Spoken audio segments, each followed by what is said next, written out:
My brothers, the Prophet, he says, sallallahu alayhi wasallam, he says, he who loves to meet Allah, Allah loves to meet him.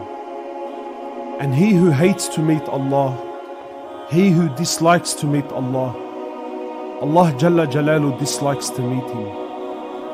Allah loves to meet us, my brothers and sisters.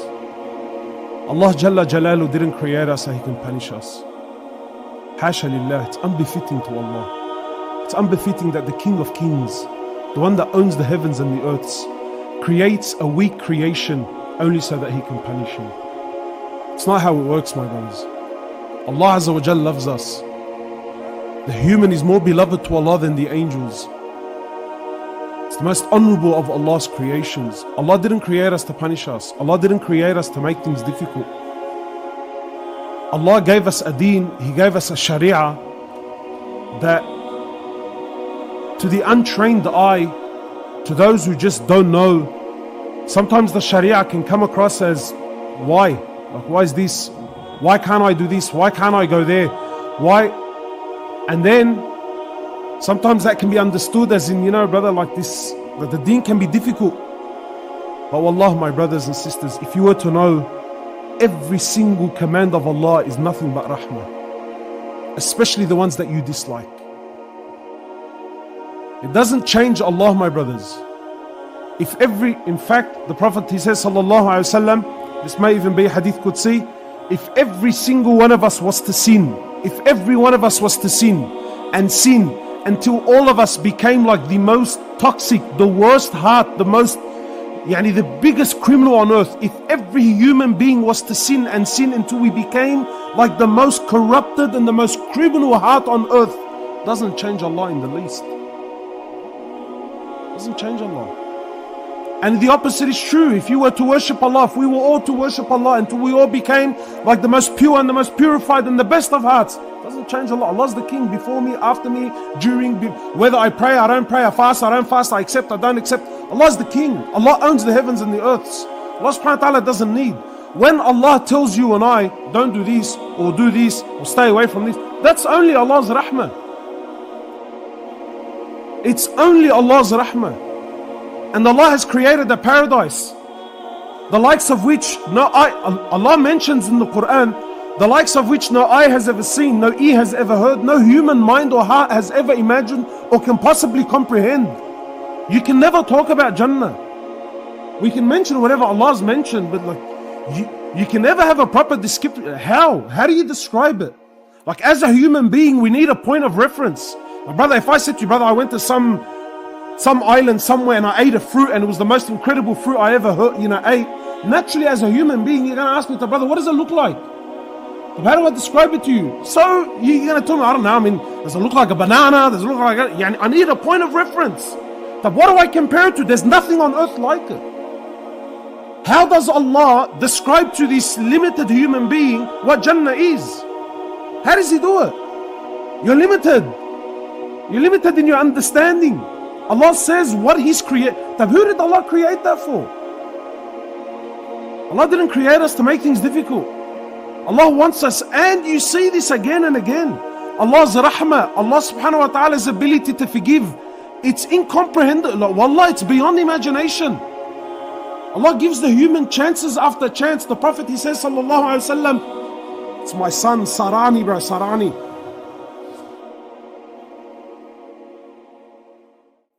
Yeah.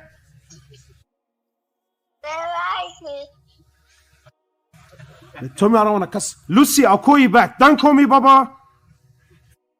Why? Yes.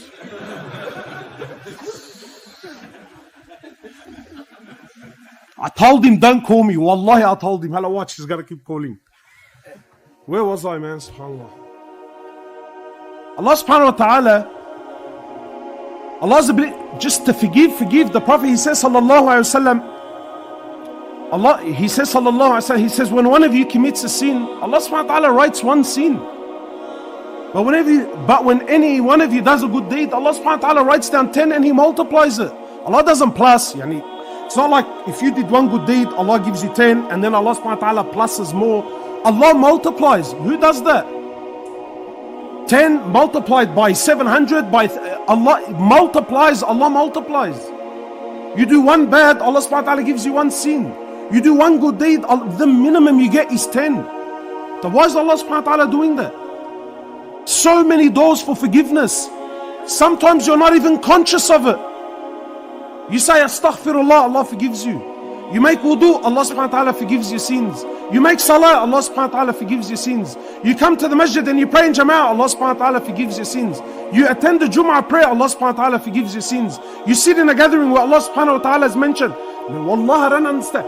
Even if you had no intention on being here, I'm sure there's someone he got caught up and he couldn't say no, and it's just awkward for him, and he's like his manum sadda empty, and this whole thing finishes so he can get out of here. Even him, wallah, it's actually mentioned in the hadith. The angels say, oh Allah, but there's a man who has no intention. Allah says, even him I forgive him, simply because he was in the gathering. Allah hasn't created us to make things difficult or to punish. It's unbefitting to Allah. Again and again, Allah subhanahu wa ta'ala forgives sins. He says, oh my slave, if you came to me and your sins have reached the heavens, your sins have reached the heavens, but you don't associate partners with me, I will come to you and I will match you with mercy that match your sins. Allah wants you, my brother. My sister, Allah subhanahu wa ta'ala wants you. Allah Azza wa Jal loves you. Hasha lillah, Allah's above any example. Like any father here, no father consciously wants to make his child's life difficult. No one does that. And you, young brother, how do you imagine yourself as a father? How? As a good guy, I want to make things easy for my son, I want to give him the best. Naturally, like all good people think like this. But if my son came to me, right, like this kaki here, if he came to me now and he asked me, well, like he's only 6. So if he said to me, Dad, you know what, 12 o'clock at night, I want to go run on the street, do I let him go? But why are you being difficult for? But don't you want your son to be happy? But don't you want him to prosper? But don't you want him to have a good time? And so now you're thinking, yeah, but come on, brother, you got to be reasonable. Yeah, that's exactly right. When Allah subhanahu wa ta'ala says to me, don't do this, it's not because Allah doesn't need. But when Allah tells me don't do this, it's because He cares for me. Allah wants the best for me, even and especially when I don't know what's good for me. So when my son tells me, Dad, I want to go to the city on a Saturday night and I want to go have fun, and he's only 13, 14 years of age, naturally as any sound father, what are you going to say to him? Brother, you're going nowhere. You're going nowhere. Not because I don't want you to have fun, not because I didn't raise. No one raised his son so he can make him miserable. That's not the point. You've raised your son, you want him to be the best. But when I say to him as a responsible adult, when I say to him, you're not going there, that's because I know what you don't know. So you turn around and say to me, oh, what, brother? But then you trust me, Dad? Don't you trust my friends? Brother, it's not. And sometimes what I need to say is beyond your comprehension. But nevertheless, it doesn't change my stance. You're not going. Allah wants what's best for us. Allah yearns to see us, my brothers. Allah loves to meet His slave, man. He's created you. Every single heartbeat of yours, every time your heart beats, it needs permission. But who gives it that permission? Every blink of your eye, it takes permission from Allah. Who gives it to it? Why? Because He hates you? Brother, not last week, last night, every single one of us was dead. We were dead. Sleep is the minor death. What's the dua we make when we wake up? First thing you say, obviously, it's like with anything. We praise Allah. Alhamdulillah, alladhi. All thanks and all glory be to the one who did what? Ahyana, gave me life. Ba'dama, after. Bro, we were all dead. Ba'dama amatana. Every one of us was dead last night. But who gave you life? Was it your money? Was it your mother, your father, your know-how, your mates, your business? What was it that gave me life? Allah. Why? Because He hates me? He who loves to meet Allah, Allah loves to meet him. A man killed 99 people. 99. Look, most of you know the hadith. What does Allah want? Really, let's get to that. What does Allah want? That you make an effort. See, no, it's not some it's make an effort. That's all Allah wants. A genuine effort. My slave, if you come to me a handspan, I come to you an arm's length. Who talks like this? My slave, if you come to me walking, I come to you running. Does this sound like a Lord that wants to punish me? The man killed 99 people. Authentic hadith. 99 people. Now, what sort of individual do you have to be for that? 99, and the number was specific. Brother, there are soldiers in war who don't kill that many people. Anyway, most of you know the story. So something enters his heart, he's yearning for Allah. So he goes to the people and says, can I make tawbah? So the people say to him, look, there's a righteous man, go to him, ask him. He goes to the man, he says, look, I've killed 99 people. The guy says, 99? He couldn't comprehend the figure. He says to him, brother, no way Allah can forgive you, no way. So to show you the ruthlessness of the man, he kills him too. Bro, that's Ya Latif. Like he killed, he didn't kill a guy who challenged him or swore at his sister. No, the guy's a abid. He killed a abid. He killed a man who's a pious, upright, and simply because he didn't like his fatwa. Bro, imagine this guy was in the area now. Shnoon. It's madness. Anyway, so now after 100, look, what's the key? Here, there's a sincerity, man. There's a genuine sincerity. After 100, he still wants Allah. Anyway, it's not the point. I wish I can dissect the story. Anyway, he ends up going to a scholar, and that's the difference. So he goes to a scholar, says, look, I've killed 100, can Allah forgive me? The scholar turns around and says to my brother, who can stand between you and the forgiveness of Allah? Who? But this is where things get interesting. There's not a man or woman in this building today in the house. I'm sure I don't need to ask. I already know. Every single one of us want Allah. And every one of us wants change. And every one of us wants to make it. Wallahi, I get it. But what's the difference? What's the difference between us and this guy? Like honestly, do I need to ask anyone here that, brother, do you want to be a hafiz of the Quran? Really, do you? Like you look at me and say, come on, man. Every one of us here would wish to be. What an honor. But what's the difference? What's the difference between you and I and the hafiz of the Quran?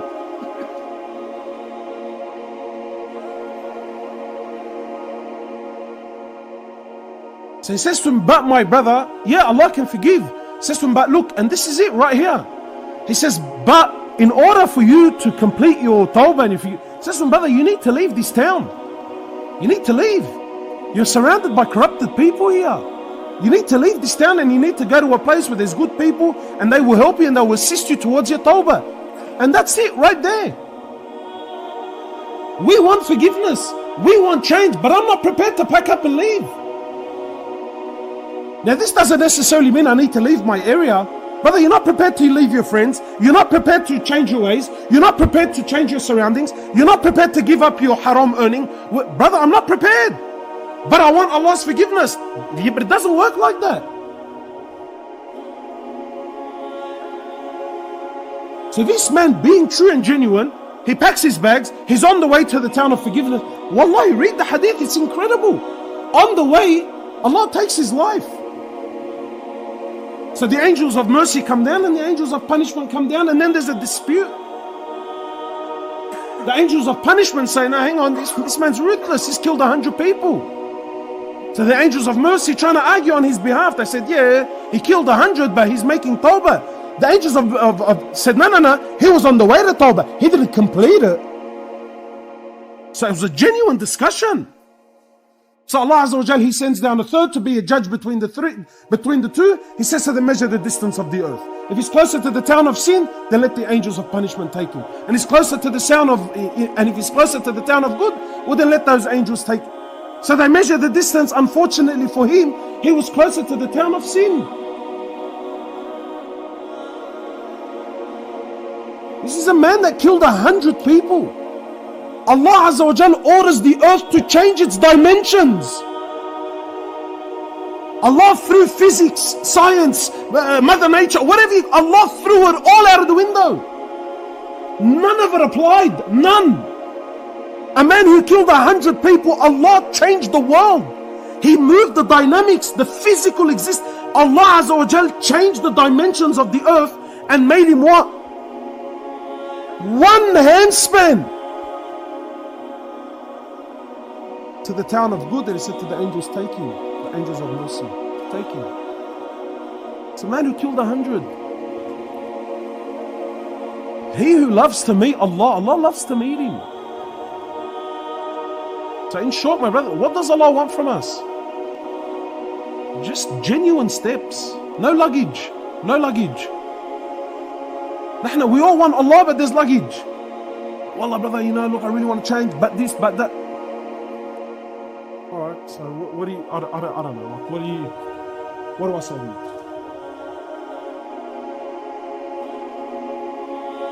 That luggage is weighing us it's weighing us down from things that beyond comprehensible. Allah, just make a move. Wait, one genuine move, and watch and see what Allah Azza wa Jalla will do. But it needs to be unconditional. One thing, one step towards Allah. That's all you need to do. Allah loves you. I'm not saying that because, wallah, I'm trying to win your heart. No, Allah loves you genuinely.